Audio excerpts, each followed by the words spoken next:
यो सदन भैँसी राँगाको विषयमा गफ गरेर यदि 5 वर्ष बिताउने हो भने हामीले गोबर बाहेक केही पनि प्राप्त गर्न सक्दैनौँ। हामी आत्मआलोचना गर्न चाहन्छौँ। हाम्रा दलबाट पनि भएका यस्तो हचुवाको भरमा अनुमानित बजेट प्रस्तुत गर्नलाई विद्वान अर्थमन्त्री अथवा विद्वान अर्थ मन्त्रालयका उच्च पदस्थ अधिकारीहरूको आवश्यकता पर्दैन भन्नका लागि चाहिँ रेभिन्यू फोरकास्टर हुनु पर्दैन भन्ने मलाई लाग्दछ। सभामुख, यो बजेटलाई कुन नैतिकताले पास गर्नुहुन्छ होला? मैले नेपाली नागरिकलाई केही भनेर यहाँ आएका छौँ। समाजले भोगेको पीडालाई मलम लगाउन नसक्ने गरी हामीले गर्ने संवादको के अर्थ हुन्छ? सभामुख महोदय, सबै राजनीतिक दलका 101 छानेर एक ठाउँमा बसौँ बजेट बन्नुभन्दा करिब 4-5 महिना अगाडि र हामी साझा अवधारणा बनाऊ र त्यसमा एउटा कमन कमिटमेन्ट गरौँ। यदि नेपाली जनतालाई हामीले हृदयमा राखेका हौँ, साँच्चै नै यो देशको मुहार फेर्नका लागि यहाँ आएका हौँ भने यो काम गरौँ। होइन आफ्नो र आफ्नाका मुहार फेर्न आएको हो भने यसै गरी चलाउँ, 5 वर्ष बिताउँ, तर हामी चाहिँ अनुहार देखाउन लायकका हुने छैनौँ। मलाई नागरिकले नागरिकता नपाउनुको पीडा थाहा छ, साँच्चै नै थाहा छ।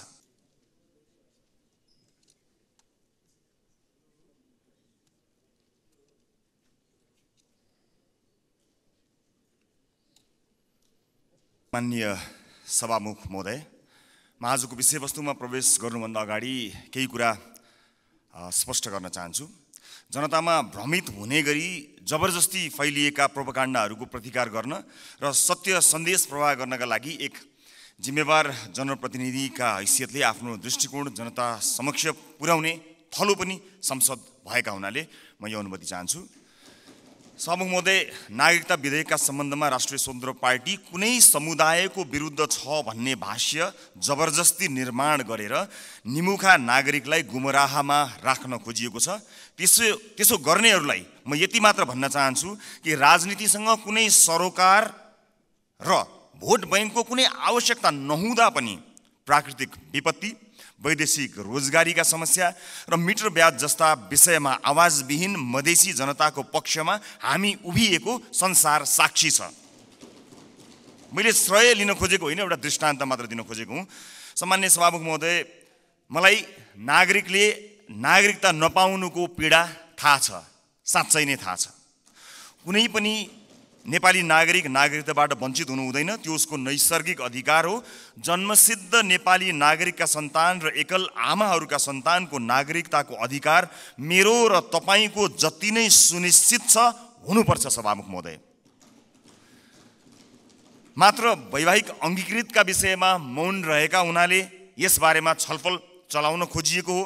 र सम्मानित सभामुख महोदय मार्फत म जानकारी गराउन चाहन्छु, एकल आमाका सन्तानले नागरिकता लिँदा आमाले बाबुको पहिचान नै नखुलेको स्व घोषणा गर्ने व्यवस्था हाम्रा आमा दिदीबहिनीहरूको आत्मसम्मान विपरीत छैन? यो यस्ता प्रश्नहरूको विषयमा पनि सोचौँ भनेको हामीले। विधेयक संसदमा आएको भए हामी छलफल गर्थ्यौँ, स्वामित्व लिन्थ्यौँ, तर जसरी जुन बाटोबाट प्रमाणीकरण भयो जम्मा विपत्ति यतिमा हो। सभामुख महोदय, र यदि सदनमा आएर छलफल हुने भएको भए त्यहाँ भएको विभेदका विषयमा पनि हामी कुराकानी गर्थ्यौँ। महिला र पुरुषलाई जुन विभेद गरिएको छ वैवाहिक अङ्गीकृतका विषयमा, त्यसमा पनि हामी हाम्रो धारणा राख्थ्यौँ र दुधको दुध पानीको पानी थाहा हुन्थ्यो कि यो सदनमा आइसकेपछि को के कुराको पक्षमा छन् या विपक्षमा छन् भन्ने कुरा थाहा हुन्थ्यो। त्यस कारणले यो गलत बाटोबाट गएका हुनाले गलत मानिसको पुतला जलाइएको छ भन्ने कुरा म सम्मानित सदन मार्फत जानकारी गराउन चाहन्छु। र अर्को महत्त्वपूर्ण कुरा सम्मानित सभामुख मार्फत भन्न चाहन्छु कि हामीले पार्लियामेन्टको डिग्निटी राख्नलाई कहीँ कतै चुकिरहेका त छैनौँ, यसबारेमा पनि अलिकति ध्यान आकर्षण गराउन चाहन्छु। सभामुख महोदय, जस्ता हामीले छलफल गऱ्यौँ, हामी नयाँ राजनीतिक दलका हिसाबमा चाहे ती हाम्रा पक्षबाट आएका हुन् या अन्य राजनीतिक दलबाट आएका विषयहरू हामी काहीँ न काहीँ लज्जित भएका छौँ। यो सदन भैँसी राँगाको विषयमा गफ गरेर यदि 5 वर्ष बिताउने हो भने हामीले गोबर बाहेक केही पनि प्राप्त गर्न सक्दैनौँ। हामी आत्मआलोचना गर्न चाहन्छौँ।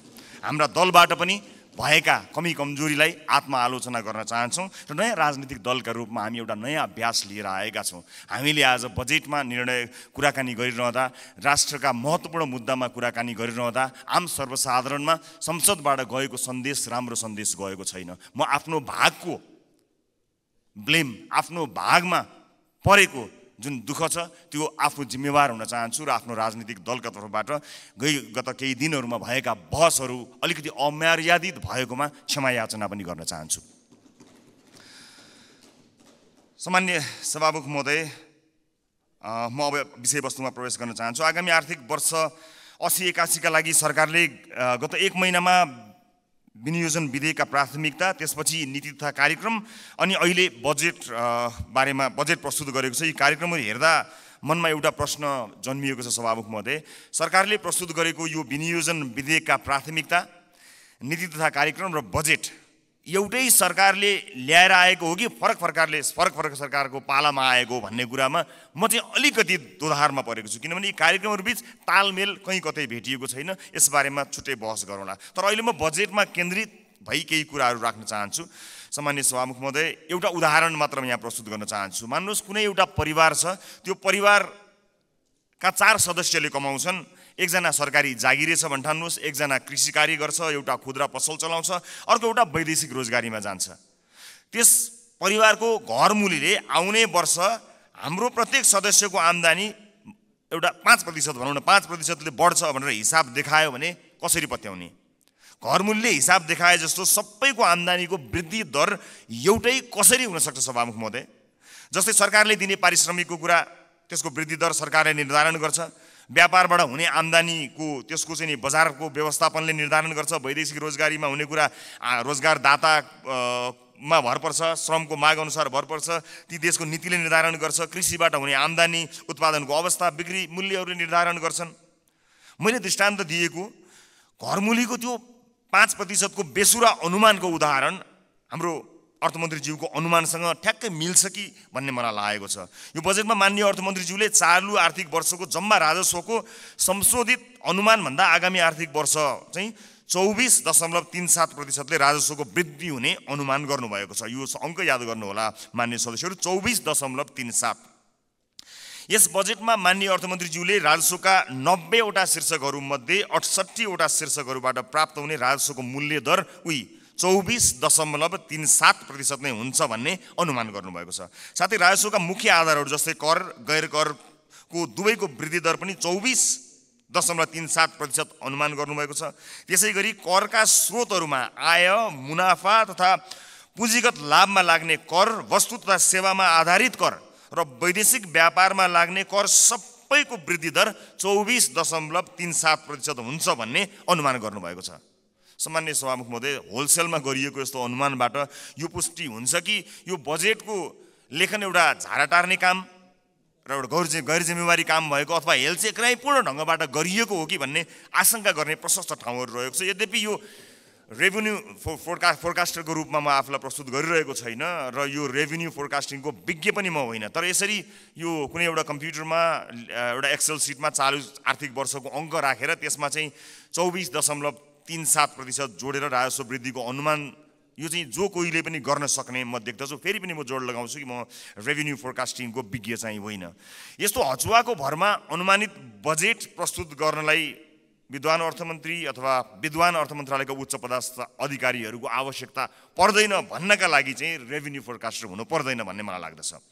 सभामुख महोदय, मैले नेपालको विगत केही वर्षको राजस्व, कर र गैर करका वृद्धि दर पनि हेरेको छु, जसमा कुनै पनि वर्ष हाम्रो राजस्वको वृद्धि दर, करको वृद्धि दर र गैर करको वृद्धि दर समान छँदै छैन। सभामुख महोदय, बजेट निर्माण प्रक्रियामा राजस्वको अनुमान नै यस्तो प्रमुख आधार स्तम्भ हो जसको आधारमा विभिन्न क्षेत्रमा गरिने खर्च तय गरिन्छ। चालु आर्थिक वर्षको प्रक्षेपित राजस्व करिब 14 खर्ब उठ्न नसक्ने भई संशोधित अनुमान करिब 11 खर्बमा झार्नु परेको यो विषम अवस्थामा अर्थमन्त्रीज्यूले आगामी आर्थिक वर्षको बजेट प्रस्तुत गरिरहँदा जम्मा राजस्वको करिब 93% भन्दा बढी उठ्ने अनुमान गरिएको राजस्वका शीर्षकहरूबाट प्राप्त हुने राजस्वको वृद्धि दर एउटै 24.37% हुने अनौठो अनुमानले हामीलाई कहाँ पुर्याउने हो भन्ने एउटा ठूलो प्रश्न खडा भएको छ। चालु आर्थिक वर्षमा लक्ष्य अनुसार राजस्व सङ्कलन हुन नसक्दाको परिणाम स्थानीय तहमा हस्तान्तरण हुने समानीकरण अनुदानको 50% कटौती गर्ने अवस्थामा सरकार पुगेको सर्वविदितै छ। यस्तो हचुवाको भरमा प्रक्षेपण गरिएको राजस्वमा आधारित आगामी वर्षको बजेटले हामीलाई, यो मुलुकलाई कहाँ पुर्याउने हो ठूलो प्रश्न खडा भएको छ। राष्ट्रको ढुकुटीमा सङ्कलन हुने अनुमान हचुवाको भरमा भएको बजेटमा आधारित खर्चका कार्यक्रमहरू कसरी विश्वासिला हुन सक्छन्? सभामुख महोदय, मेरा पार्टीका मान्य सदस्यहरूले बजेटका कार्यक्रमको बारेमा पनि आफ्नो मन्तव्य राखिरहँदा हाम्रो पार्टीको धारणा पनि राख्नुभएकै छ र म पुनः दोहोऱ्याउँदै यो गरिमामय सदनको समय बर्बाद गर्नतिर लाग्दिनँ। तसर्थ सम्माननीय सभामुख महोदय मार्फत हाम्रा विद्वान अर्थमन्त्रीज्यूलाई विश्वमा इमान्दार, मेहनती र कर्तव्यनिष्ठ भनी पहिचान बनाएका सम्पूर्ण नेपाली आमा बुवा दाजुभाइ तथा दिदीबहिनीहरूको जनप्रतिनिधिको हैसियतले केही प्रश्नहरू राख्न चाहन्छु। 1, कर र गैर करलाई प्रभाव पार्ने विषयवस्तु र क्षेत्र फरक हुन्छन् भने एउटै दरमा वृद्धि कसरी सम्भव हुन्छ?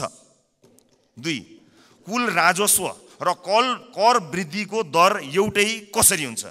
3, कुल राजस्व र गैर करको वृद्धि एउटै कसरी हुन्छ? 4, अझै उदेक लाग्दो चाहिँ कर र गैर कर जसको आधार र प्रकृति बिल्कुल भिन्न हुन्छ, यिनीहरूको वृद्धि दर कसरी एउटै हुन्छ? मेरो प्रश्न। 5, करका विभिन्न स्रोतहरूको वृद्धि दर फेरि एउटै कसरी हुन्छ? 6, राजस्वका 90 शीर्षकहरूमध्ये 68 वटा शीर्षकहरूबाट प्राप्त हुने राजस्वको वृद्धि दर एउटै कसरी हुन्छ? यी प्रश्नहरूले यस्तो हचुवाको भरमा प्रक्षेपित राजस्वको आधारमा खर्च गर्न बजेटमा प्रस्ताव गरिएका विभिन्न कार्यक्रमहरूको बारेमा छलफल र टीका टिप्पणी गर्नुको कुनै औचित्य छ कि छैन भन्ने कुरा खडा गरेको छ सभामुख महोदय। झोलामा कति पैसा आउँछ भन्ने हचुवाका भरमा गरिएको अनुमानबाट गरिने खर्चका बारेमा छलफल गरेर गरिब जनताबाट सङ्कलन गरिएको राजस्व दुरुपयोग गर्नु कति उपयुक्त हुन्छ, यो पनि एउटा प्रश्न भएको छ। सम्मानित सभामुख महोदय, अर्थमन्त्रीज्यूले भर्खरै उठाएका प्रश्नहरूका सम्बन्धमा नेपाली जनतालाई स्पष्ट पार्नु हुनेछ भन्ने मैले आशा लिएको छु।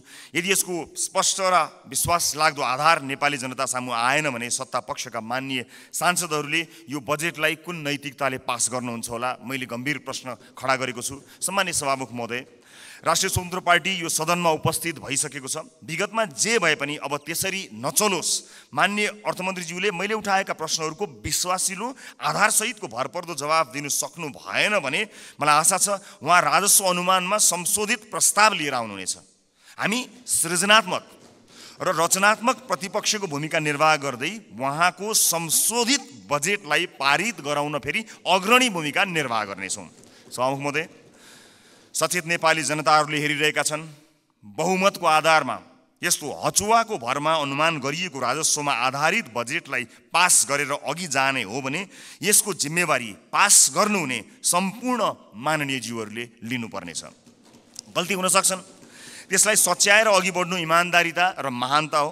भएको गल्तीलाई सच्याउन सत्तापक्ष र प्रतिपक्ष नभई हामी कुनै अर्को पक्ष भइराख्नु पर्ने छैन, एकै ठाउँमा उभिन सकिन्छ। यो राष्ट्रले जित्ने कुरा भएको हुनाले परम्पराको नाममा बहुमतले पेलेर जाने मनस्थिति बनाइयो भने त्यसको परिणाम अवश्य पनि यो देशले भोग्नुपर्ने छ, सत्ता पक्ष या विपक्षले भोग्नुपर्ने छैन। त्यसैले मान्य सदस्यहरूले तथ्यमा आधारित भएर आफ्ना विवेक प्रयोग गर्नुहुनेछ भन्ने कुरामा मैले आशा राखेको छु र एउटा आशंका उब्जिएको छ। म सभामुख मार्फत माननीय अर्थमन्त्रीज्यूलाई सोध्न चाहन्छु, स्पष्ट पारिदिनु होला कि यसपटकको विकास बजेट डडेलधुरामा कति पार्नु भएको छ, नुवाकोटमा कति पार्नु भएको छ, गोर्खामा कति पार्नु भएको छ? एउटा गम्भीर प्रश्न खडा भएको छ। सुनिए अनुसार र केही डाटाहरू सार्वजनिक भए भन्दा अगाडै यसको तथ्य जाँच गर्नु अगाडिको आशंकाको प्रश्न हो मेरो। लगभग 40 देखि 50% विकास बजेट डडेलधुरा, नुवाकोट र गोर्खाका लागि छुट्याइएको जानकारी आएको छ। हामी अरूबाट सुन्न चाहँदैनौँ। सञ्चार माध्यमका हेडलाइनको तथ्य जाँच हामी गर्दै गरौँला, तर म माननीय अर्थमन्त्रीज्यूबाट यसको जवाफ चाहन्छु। बताइदिनु होला डडेलधुरा, नुवाकोट र गोर्खामा कति बजेट छुट्याइएको छ, अनि मधेसलाई बजेटमा गरिएको विभेदका बारेमा कतिको जानकार हुनुहुन्छ, एकपटक बताइदिनु होला। सम्मानित सदनमा स्क्रिनहरूमा हामी बोलेको आवाज राखिएको छ। हामीले बजेटमा कुराकानी गरिरहँदा यो देशको भविष्य निर्माण गर्छौँ भनेर हामीले ब्यालेटको बाटो हुँदै यही सदन छिरेर परिवर्तन गरेरै छाड्छौँ भनेर प्रतिबद्धता गरेर आइरहँदा सदनमा भइरहने बहसहरूले यतिखेर सरकारी अस्पतालहरूमा भएको अवस्था हामीले सम्बोधन गर्न सकेका छौँ। म त भन्छु सम्मानित सभामुख महोदय, यो सदनमा 5 वर्षसम्म आजबाटै देशका 7वटा प्रदेशका सरकारी अस्पतालको लाइभ सीसीटीभी फुटेज एकातिरको भित्तामा राखौँ। देशका अझ विशेष गरेर मधेसका सामुदायिक विद्यालयका सीसीटीभी फुटेजको लाइभ फुटेज दाहिनेतिर भित्तामा राखौँ। अनि बिचमा एउटा स्क्रिनको व्यवस्था गरौँ सभामुख महोदय, जहाँ करिब प्रत्येक दिन 5-6 हजारका दरले यो देशमा भविष्य छैन भनेर यो देशबाट निस्किएर गएका, त्रिभुवन अन्तर्राष्ट्रिय विमानस्थलमा लाइनबद्ध भएका नेपाली नागरिकको तस्बिर, त्यसको लाइभ फुटेज राखौँ र 5 वर्षपछि हामी हेरौँ बिफोर र आफ्टर भनेर। हामी संसद छिर्नु अगाडि ती विद्यालय कस्ता थिए, हामीले 5 वर्ष यो सदनमा बहस गरेर ती विद्यालयलाई कस्ता बनायौँ। ती अस्पतालहरू विशेष गरेर बालबालिकाको हुने ती नजिकैको कान्ति बाल अस्पताल गए पनि हुन्छ, संसदपछि सबैजना जाउँ।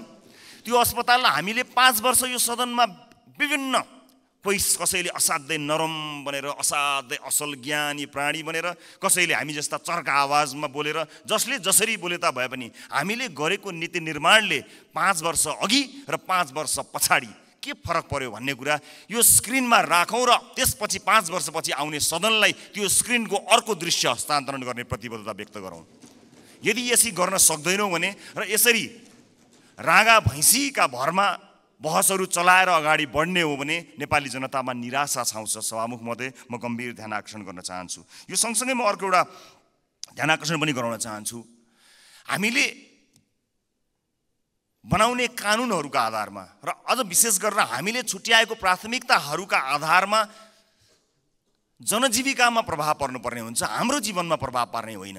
तपाईँ हाम्रो जीवनमा आज यो सम्मानित सदनभित्र आएका हामीहरू नेपाली नागरिकलाई केही भनेर यहाँ आएका छौँ, तर आज सम्बन्धित मन्त्रीका जिल्लाहरूमा, अलिकति पहुँच भएका सांसदहरूका जिल्लाहरूमा जसरी बजेट बाँडफाँड गर्ने कार्य भएको छ, के तपाईँलाई लाग्छ यसपछि फेरि पनि जनताका माझमा हात जोडेर भोट माग्न जाँदाखेरि हामीले यही 5 वर्षका गतिविधि र यिनै बजेटहरू, यिनैका आधारमा नेपाली जनताले हामीलाई पत्याएर भोट दिनेछन्?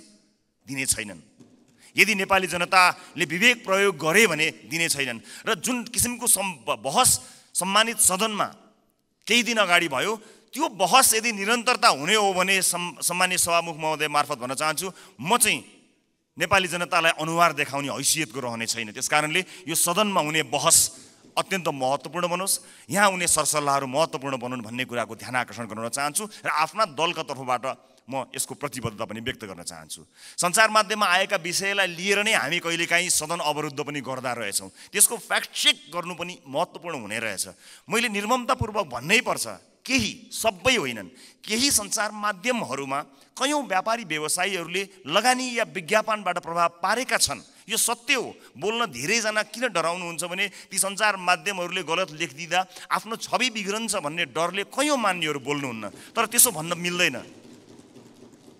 त्यसैमा आएको समाचारले संसदमा हङ्गामा मचाइरहँदाखेरि त्यो जसले समाचारलाई प्रभावित पार्न खोज्यो कुनै व्यापारी, उसले कति रमाइलो मान्दो हो। यो सदन कुनै एउटा हेडलाइनमा उचालिने ठाउँ होइन, त्यसको वास्तविकता जाँच गर्नुपर्छ, त्यसलाई परख्नुपर्छ, अनि त्यसपछि आवश्यक भए मात्र सदन घेरिनुपर्छ, सदनमा हो हल्ला गर्नुपर्छ। यो मैले आफैलाई बढी प्राथमिकता दिएर भनेको, मैले कुनै दललाई भनेको होइन।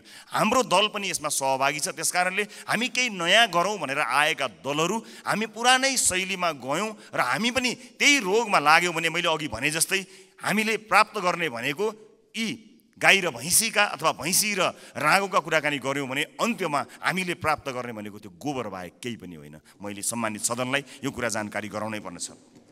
सम्मानित सभामुख महोदय, यस सदनमा हामीले नेपाली जनताका लागि नीतिहरू बनाइरहँदा र विशेष गरेर बजेटमा प्राथमिकताहरू छुट्याइरहँदा हामीले छुट्याएको प्राथमिकताले आम नागरिकको जीवनलाई छुन सकेनछ भने, आम नागरिकको दैनिकीलाई प्रभाव पार्न सकेन भने हाम्रो लागि त्यो दुर्भाग्यको विषय हुन्छ। सरकारले विदेशमा रहेका नागरिकका लागि पनि अब भोटिङ राइट्स दिने, विदेशमा रहेका नेपाली नागरिकले पनि भोट हाल्न पाउने अधिकारको सुनिश्चितता गर्ने भनेर भन्यो, तर कहाँ छुट्याउनु भयो अर्थमन्त्रीज्यू बजेट? त्यसका लागि लगत सङ्कलन गर्न जानु पर्ला, निर्वाचन आयोग विदेशमा रहेका नेपालीहरूको बारेमा जानकारी लिन जानुपर्छ, त्यसका लागि कहाँ कतै मैले बजेटमा कतै मैले देखिनँ कि, मलाई क्षमा गर्नुहोला, तर त्यसलाई तपाईँले भन्नलाई त भनिदिनु भयो होला, तर प्राथमिकतामा राख्नु भएन। हामी फेरि पनि भन्न चाहन्छौँ, यो देशमा भविष्य नदेखेर विभिन्न कुरीतिका कारणले, हामीले भोग्नु परेका व्यथितिका कारणले मुलुकमै केही गरी खाउँ भन्ने अवसर नपाएर बाध्य भएर विदेश बसेका नेपालीहरूले आफ्नो देशको भविष्य छान्न पाउनुपर्छ, भोट हाल्न पाउनुपर्छ। त्यसलाई प्राथमिकताका साथ राखियोस्। म माननीय अर्थमन्त्रीज्यूलाई विदेशमा रहेका नेपालीहरूले मतदान गर्न पाउने अधिकारको सुनिश्चितताका लागि कति बजेट छुट्याउनु भएको छ, के व्यवस्था गर्नु भएको छ, म त्यसको लागि पनि जवाफ चाहन्छु। र जिल्ला निर्वाचन कार्यालयहरू खारेज गर्ने जस्तो निर्णय गलत निर्णय सच्याइयोस् भन्ने कुरा पनि म भन्न चाहन्छु। किनभने संवैधानिक निकायहरूलाई हामीले त्यसका काम कारबाहीहरूलाई यदि ध्यान दिएनौँ, तिनको स्वच्छतामा हामीले प्रश्न खडा गरेनौँ र त्यसलाई सरकारका मार्फत या कुनै मन्त्रालयका मार्फत ल्याएर राखिदियौँ भने त्यो साँच्चै नै दुर्भाग्यपूर्ण हुनेछ। त्यसकारणले यसलाई पनि पुनर्विचार गरियोस्। खर्च कटौतीका नाममा हरेक विषयलाई त्यसको गम्भीरता, त्यसको महत्त्व नबुझिकन गरियो भने त्यो साँच्चै नै दुःखद हुनेछ। म सम्माननीय सभामुख मार्फत यो ध्यान आकर्षण गर्न चाहन्छु। र अहिले बजारमा देखिएको वित्तीय सङ्कट, आम नागरिकले भोगेको वित्तीय सङ्कटलाई सम्बोधन गर्ने र त्यसमा उत्साह छर्ने किसिमका कुनै पनि कार्यक्रमहरू हामीले देख्न सकेनौँ। आज एकपछि अर्को सटरहरू बन्द भएका छन्। आज कयौँ व्यापारी व्यवसायीहरू बैंकको चर्को ब्याज तिर्न नसकेर कयौँ व्यापारी व्यवसायीहरू आत्महत्या गर्ने अवस्थासम्म पुगेका छन्। मेरै निर्वाचन क्षेत्रमा शङ्कर कणेलले आत्महत्या गर्नुभयो र उहाँको सुसाइड नोटमा लेखिएका कुराहरू गम्भीर छन्। यस्ता धेरै समस्याहरू देखिएका छन्। आज प्रत्येक 3वटा सटरमा एउटा सटर बन्द भएको अवस्था छ। आज सहकारीहरूका कारणले गर्दाखेरि जुन किसिमको बिल्लीबाट मानिसहरूको भएको छ, त्यसलाई सरकारले गम्भीरतापूर्वक सम्बोधन नगर्ने भयो भने धेरै मानिसहरू सडकमा आउन बाध्य भएका हुन्छन् र बेवस भएर यो मुलुक छोडेर विदेशमा रोजगारीका लागि जानुपर्ने अवस्था सिर्जना हुन्छ। अनि विदेशमा रोजगारीका लागि जानु पर्दाखेरि विदेशमा भएका हाम्रा राजदूतावासहरूको संयन्त्रले लाखौँको सङ्ख्यामा भएका नेपाली नागरिकहरूलाई सम्बोधन गर्नै सक्दैन। यहाँ केही गरौँ भन्दा गर्न पाएका छैनन्। देशै छोडेर जाँदा परदेशमा पनि दुःख पाएर बसेका छन्। मुलुकको समाजको वास्तविक समस्यासँग हाम्रो नीति, हाम्रो बजेट, हाम्रो कार्यक्रम कसरी अलग हुन सक्छ? सभामुख महोदय, समाजको चरित्रभन्दा, समाजले भोगेको पीडाभन्दा हामीले यहाँ गर्ने डिस्कसन, तपाईँ हामीले गर्ने संवाद कसरी फरक हुन सक्छ? सभामुख महोदय, समाजले भोगेको पीडालाई मलम लगाउन नसक्ने गरी हामीले गर्ने संवादको के अर्थ हुन्छ? सभामुख महोदय, त्यसकारणले म विनम्रतापूर्वक अनुरोध गर्न चाहन्छु सभामुख महोदय मार्फत कि नेपाली जनताको पीडालाई, नेपाली जनताले आज भोगेका समस्याहरूलाई त्यसलाई महसुस गरेर, त्यसलाई लिपिबद्ध गरेर हामीले बजेटमा ध्यान दिनुपर्छ। र अन्त्यमा आगामी वर्षका लागि हामीले यसो गर्न सक्छौँ कि सानो एउटा सुझावसहित म बिदा माग्छु। बजेट बन्नुभन्दा 4-5 महिना अगाडि हरेक राजनीतिक दलका अझ विषयविज्ञहरू छन् भने उनीहरूलाई सहभागी गराएर प्राथमिकताका क्षेत्रहरू छुट्याउँ। कुनै पनि राजनीतिक दलले भोट माग्दाखेरि शिक्षा गुणस्तरीय र स्वास्थ्य आम नागरिकको पहुँचमा भनेर हामीले भोट मागेका हौँ नि। हाम्रो घोषणापत्रमा, हाम्रा वाचापत्रमा बाकाइदा लेखिएको छ नि। नेपालको संविधानले पनि त्यो अधिकारलाई सुरक्षित गरेको छ नि। भनेपछि के सत्तापक्ष के विपक्ष कसैको विमति होला र?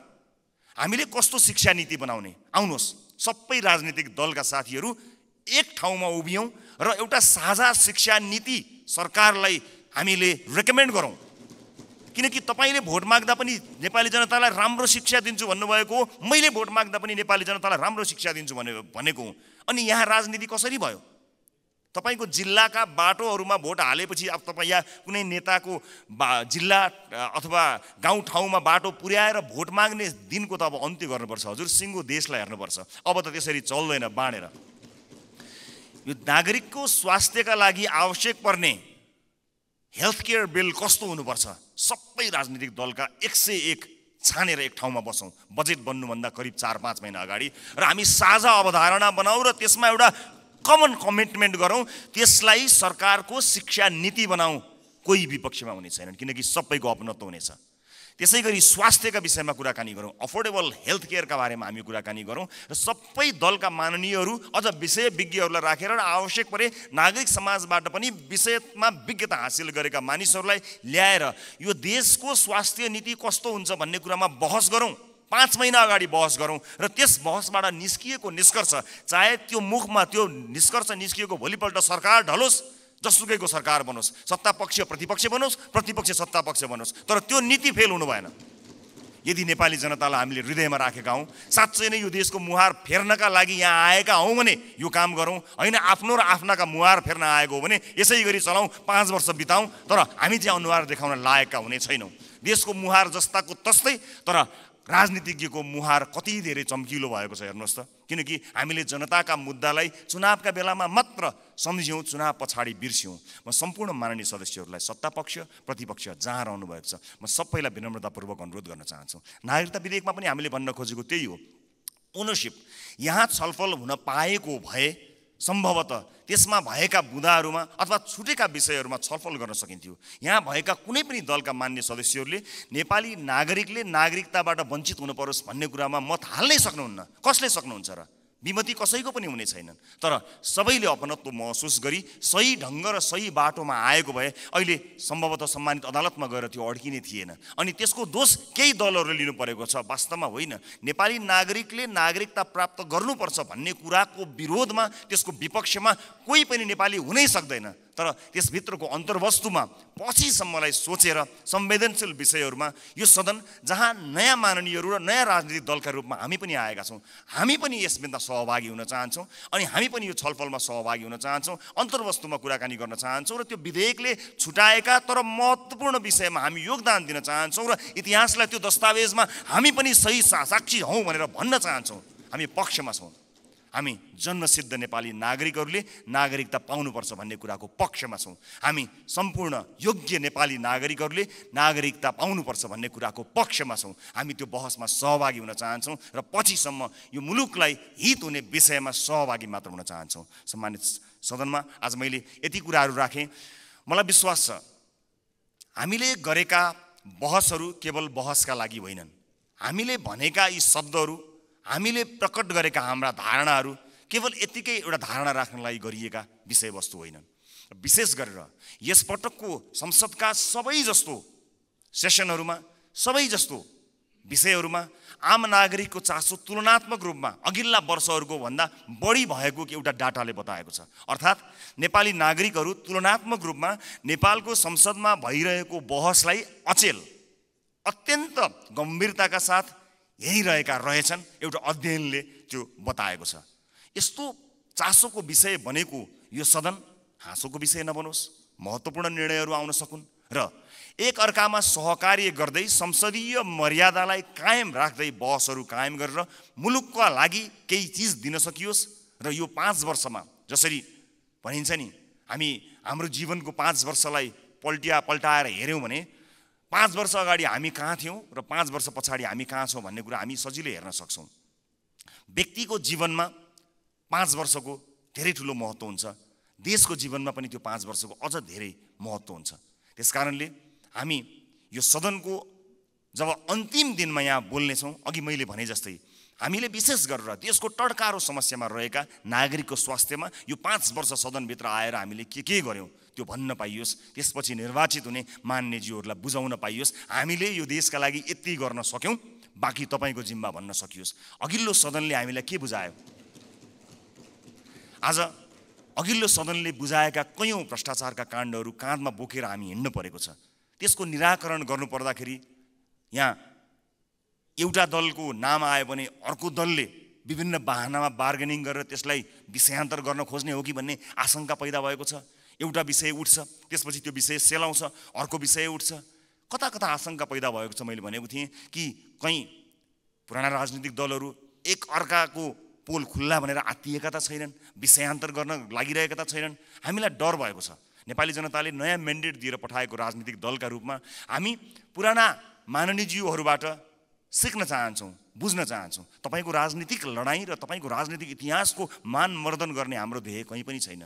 कुन सङ्घर्षले तपाईँले आज यो दिन ल्याउनु भएको छ? हामी त सजिलै राजनीतिमा आयौँ। साँच्चै भन्नुपर्दा हामीलाई राजनीतिमा त्यो सङ्घर्ष गर्नु परेन। तपाईँहरू त राज्यले लखेटेको, राज्यले मार्छु भनेको, भूमिगत बस्नु परेको, जेल जीवन बिताउनु भएको त्यति ठुलो सङ्घर्ष गरेर तपाईँहरूले यहाँ ल्याउनु भएको छ। हामीलाई गर्व छ तपाईँहरूप्रति। तर गर्व गर्न लायक, तपाईँको इतिहासमा गर्व गर्न लायक वर्तमान भइदियोस् भन्ने मात्र हाम्रो चाहना हो। एक अर्काप्रतिको वैमनस्यता, एक अर्काप्रतिको तिक्तता सम्मानित सदनमा तपाईँहरू उखिरहँदा हामी के हेर्ने? मुस्कुराउने कि ताली पड्काउने कि ढ्याप गर्ने कि मुख छोप्ने? त्यस्तो अवस्था हामीलाई सिर्जना नगरिदिनु होला, किनकि नेपालको राजनीतिमा तपाईँले दिनुभएको योगदानको हामी कदर गर्न चाहन्छौँ। हामी त्यो पुस्ता बन्न चाहन्छौँ जो अघिल्लो पुस्ताले गरेको राजनीतिक योगदानको उच्च मूल्याङ्कन गर्न सकोस्। तर सम्मानित सदनमा एउटा पार्लिमेन्टको डिग्निटीलाई नै हल्लाइदिने किसिमका गतिविधि हुँदाखेरि कता कता हामीलाई पनि त्यो रोग सरे जस्तो पनि कहीँ दिनमा भयो। हामी त्यो रोग सार्न चाहन्नौँ मान्यज्यूहरू, हामी त्यो रोग सार्न नै चाहन्नौँ। हामी तपाईँलाई त्यही सम्मानित स्थानमा राख्न चाहन्छौँ जुन सम्मानको तपाईँहरू लायक हुनुहुन्छ। हामी नयाँ पुस्ताका राजनीतिज्ञहरूलाई तपाईँहरूले एउटा यस्तो संस्कारको विकास गरिदिनुहोस्, एउटा यस्तो संस्कार दिनुहोस् ताकि हामी भोलि पनि गर्व गर्न सकौँ कि हामीले यो तपाईँबाट सिकेका हौँ। हामीले नेपाली कङ्ग्रेसबाट सिक्यौँ, हामीले नेकपा एमालेबाट सिक्यौँ, हामीले नेकपा माओवादीबाट सिक्यौँ भनेर हामीले भन्न सकौँ, मधेसवादी दलहरूबाट सिक्यौँ, जसपाबाट सिक्यौँ भन्न सकौँ, हामीले नेताहरूको नाम लिएर भन्न सकौँ यी नेताहरूबाट हामीले सिकेको हो नि भन्न सकौँ। तर हामीले माफ गर्नु होला, म क्षमा चाहन्छु, पछिल्ला केही गतिविधिहरूलाई हेर्दा हामीले चाहिँ उल्टो कुरा सिक्छौँ कि हामीलाई पो त्यो रोग सर्छ कि भन्ने डर पैदा भएको छ। म सभामुख मार्फत सम्मानित सदनलाई यति भन्न चाहन्छु कि नीति कार्यक्रमहरू बन्दा, कानुनहरू बन्दा र बजेटहरू बन्दा नेपाली जनतालाई मूलधारमा राखियोस्, देशको वर्तमान समस्यालाई मूलधारमा राखियोस्। वैदेशिक रोजगारीले गाँजेको यो देश यसका मूल समस्याहरूलाई मध्यनजर नराखिकन त्यसलाई नजरअन्दाज गरेर आँखा चिम्लिएर कहीँ पनि पुग्न सकिँदैन। त्यसकारणले नागरिकको स्वास्थ्य, नागरिकको शिक्षा र सामाजिक न्यायका पक्षमा उभिन सक्ने बनोस् बजेट, यही भन्न चाहन्छु। र म जाँदा जाँदै सभामुख महोदय, मैले अघि एउटै दर रेट भएको यो डकुमेन्ट म शीर्ष नेताहरूलाई म उपलब्ध गराउन चाहन्छु। यसले देखाउनेछ 24.37% जुन मैले डाटा प्रस्तुत गरेँ त्यो म अझ स्पष्ट हुने गरी एक-एकवटा प्रमुख राजनीतिक दल र अर्थमन्त्रीज्यूलाई जाँदा जाँदै हस्तान्तरण गर्नेछु। हस्, धन्यवाद, नमस्कार। नागरिकता विधेयकको सम्बन्धमा केही प्रश्नहरू उठाएका थियौँ र त्यसमा हामी कहीँ पनि दुविधामा छैनौँ र हामीले प्रस्ताव गर्नुपर्ने केही कुरा पनि छैन। त खालि केही प्रश्न पार्न चाहन्छु कि केही पक्षबाट नागरिक समाजमा हामी नागरिकता विधेयकको विपक्षमा थियौँ भन्ने जस्तो प्रचारहरू भइराखेको छ। हामीले अस्ति पनि भन्यौँ कि हामी त्यो प्रक्रियाको विरुद्धमा थियौँ। विषयमा त अब संसदमा आएपछि छलफल हुन्छ, त्यसपछि हामीले हाम्रो धारणाहरू राख्छौँ र मूलभूत रूपमा जो बाबुआमा नेपाली नागरिक छन् उनीहरूका छोराछोरीले नेपाली नागरिकता पाउनु पर्दछ, वंशजको आधारमा नागरिकता पाउनुपर्छ भन्ने कुरामा हाम्रो कुनै दुविधा र फरक मत छैन। तर फेरि पनि त्यो जन्मको आधारमा नागरिकता वितरण गर्दाखेरि त्यो सुविधा लिएर कसैले कुनै विदेशीले नागरिकता लिएको छ भने तिनीहरूमा छानबिन हुनुपर्दछ र त्यस्तोलाई कारबाही हुनुपर्दछ भन्ने कुरामा फेरि हामी निरन्तर कायम छौँ। त्यसकारण त्यो गलत प्रचार नगरियोस्। राष्ट्रपति भन्ने व्यक्ति होइन, संस्था हो। एउटा राष्ट्रपतिले प्रमाणीकरण नगरेको विधेयक अर्को राष्ट्रपतिले प्रमाणीकरण गर्दाखेरि के आधारमा गरियो भन्ने कुरा जवाफ चाहिन्छ नै संसदलाई। त्यो संसदको बुझ्न पाउने अधिकारको कुरा हो। फेरि पनि दोहोऱ्याउँछु, राष्ट्रपति व्यक्ति होइन, संस्था हो। एउटा राष्ट्रपतिले नगरेको कुरा अर्कोले गर्न मिल्ने, एउटाले गर्न नमिल्ने, यस्तो के कुरा हो? संसदले थाहा पाउनु पर्दछ भन्ने कुरा र आम जनता र आम देशवासीले थाहा पाउनु पर्दछ भन्ने कुरामा हामी निरन्तर रूपमा लागिराख्छौँ। यो भोटको कुरा होइन। अब म खास गरी अब बजेटको विषयमा आउन चाहन्छु। हामीले सभामुख मार्फत अर्थमन्त्रीजीलाई नीति तथा कार्यक्रमको बेला सुझावहरू दिएका थियौँ। त्यसबेला जनताका प्रतिनिधिहरूका सुझाव पनि महत्त्वपूर्ण हुन्छन्। दलका प्रतिनिधिहरूलाई राखेर केही सुझाव लिन सकियो भने राम्रो हुन्छ भन्ने ठान्नु भएको भए, सुझावहरूलाई स्वीकार गर्नुभएको भए सायद बजेट अलि फरक ढङ्गले आउन सक्थ्यो कि भन्ने मलाई अहिले पनि लागिराखेको छ। र त्यसको फाइदा मन्त्रीजीलाई त हुन्थ्यो, यो सरकारलाई हुन्थ्यो, त्यसमा अपनत्व सबै दलहरूको हुन्थ्यो र त्यसको मूल फाइदा देशलाई हुन्थ्यो। र अहिले जसरी एकाङ्गी ढङ्गले बजेट निर्माण भएको छ, त्यसले फेरि पनि भन्छु यो बिग्रदो आर्थिक अवस्थाका बीच जो निराश जनतालाई, व्यवसायीहरूलाई यसले कुनै आशा पैदा गर्न सक्दैन र आशा निर्माण गर्ने एउटा आशा जगाउने खालको कुनै काम गर्न सक्दैन।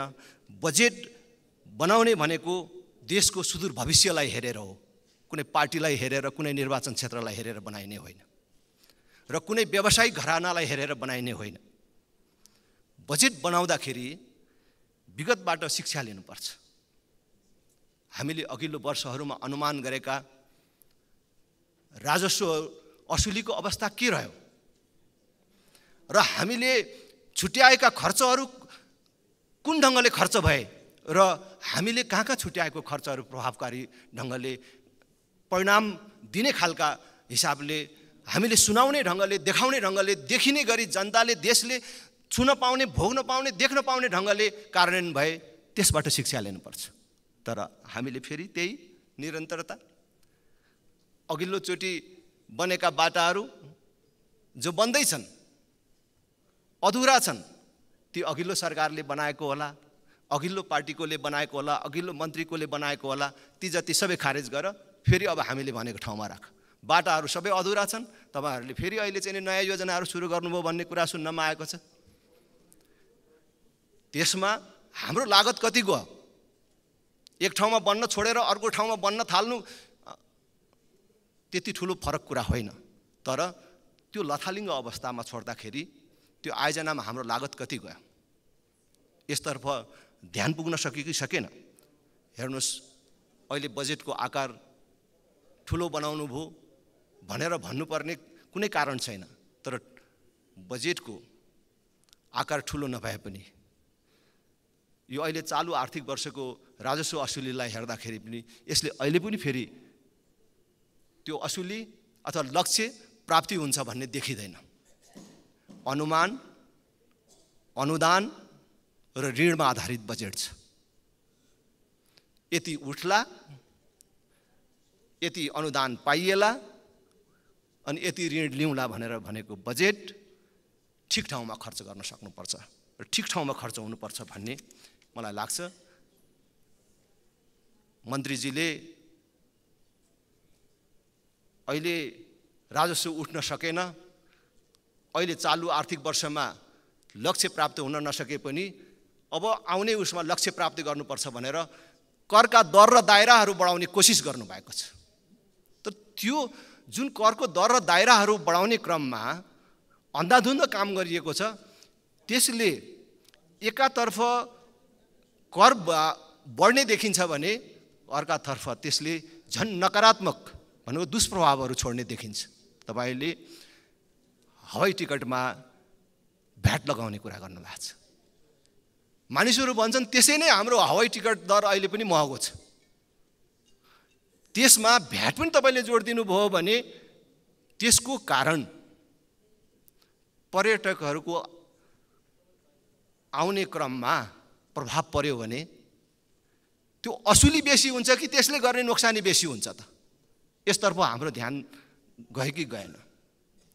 होटलहरूमा हामीले जुन थप करहरूको व्यवस्था गरेका छौँ त्यसले के प्रभाव पर्छ, त्यसतर्फ हामीले ध्यान पुर्याउन सक्यौँ जस्तो भन्ने मलाई लाग्दैन।